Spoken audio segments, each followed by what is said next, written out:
Hello. JEE 2026 अब रफली 20 days दूर है और ऐसे में आप सभी एस्पिरेंट्स के लिए बहुत ज़रूरी है कि आप नेक्स्ट 20 डेज में वही करें जिससे आपका स्कोर सबसे ज़्यादा इम्प्रूव हो।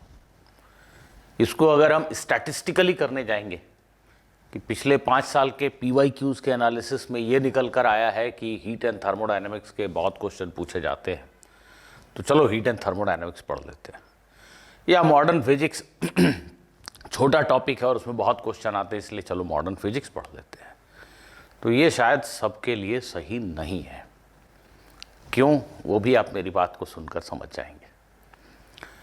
मैं जो आपसे कहने वाला हूं उसको मैंने नाम दिया है 75-50-25 रूल।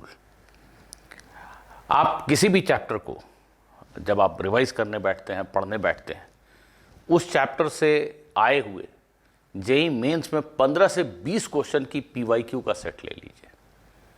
तो रैंडम सेट होने चाहिए, कुछ 2024 के क्वेश्चन होने चाहिए, कुछ 25 के, कुछ 23 के, कुछ 20 के। 15 से 20 क्वेश्चन किसी भी एक चैप्टर के, उनको ट्राई कीजिए। अगर आप 75% से ज़्यादा क्वेश्चन सॉल्व कर पा रहे हैं तो उस चैप्टर को अब आप हमेशा के लिए भूल जाइए। वो चैप्टर आपका वेल प्रिपेयर्ड है। हाँ, उसमें से कोई 1-2 क्वेश्चन ऐसा रह गया जो आपको लगता है कि अरे ये फॉर्मूला मैं भूल गया इसलिए नहीं बना, वो देख लीजिए।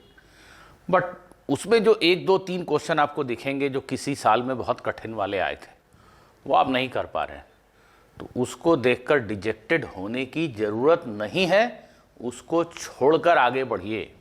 उसको इस समय लास्ट के 20 डेज में पकड़ने की बिल्कुल कोशिश मत कीजिए, चुपचाप आगे बढ़ जाइए, छोड़ दीजिए उस चैप्टर को, आपका काम हो गया। अब आपका टारगेट ये है कि नेक्स्ट 20 डेज में टाइम का मोस्ट इफेक्टिव यूटिलाइजेशन करना। सबसे कठिन क्वेश्चन को पकड़ने की कोशिश नहीं करना है। कुछ चैप्टर ऐसे निकल सकते हैं जिसमें आपने 50%, मोटा मोटी 50% क्वेश्चन ही सॉल्व किए फर्स्ट एक अटेम्प्ट में। 50% आंसर देख के करेक्शन करने की गुंजाइश नहीं। एक बार में सही आंसर आया सिर्फ 50% क्वेश्चंस का, रफली 50% क्वेश्चंस आप नहीं कर पाए। ये वो चैप्टर्स हैं जिन पर आपको सबसे ज़्यादा ध्यान देना चाहिए अगले 20 दिन में।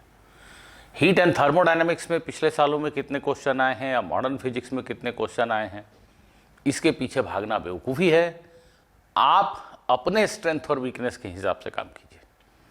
ये जिन चैप्टर्स में आप 50% के आसपास क्वेश्चन कर पा रहे हैं, मोस्ट प्रोबेबली उसके बेसिक कॉन्सेप्ट्स आप जानते हैं, पर शायद रिवीजन की कमी है, या आपने जब पढ़ाई करी थी तो बहुत different type of question solve नहीं किए थे, इसलिए आप 50% तक सॉल्व कर पा रहे, पर आपके कॉन्सेप्ट मोर और लेस क्लियर है।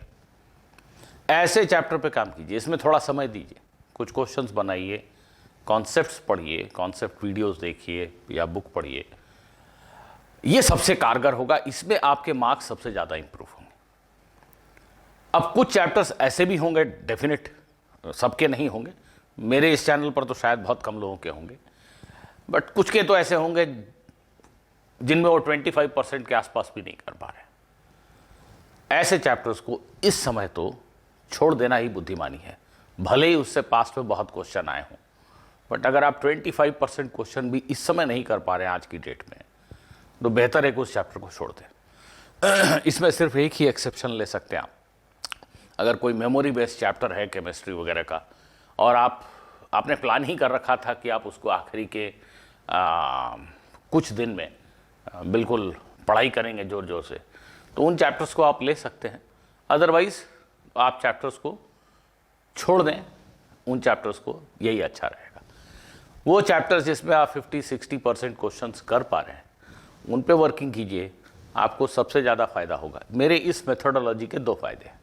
एक तो आप हर चैप्टर के PYQs देख लेंगे डेफिनेट, प्लस आप उन चैप्टर्स पे वर्किंग करेंगे जिनमें आपको गेन होने के चांसेस सबसे ज़्यादा है। अभी से इसी समय से कोशिश चालू कीजिए। मिलते हैं अगले वीडियो में। हाँ, happy new year to all of you.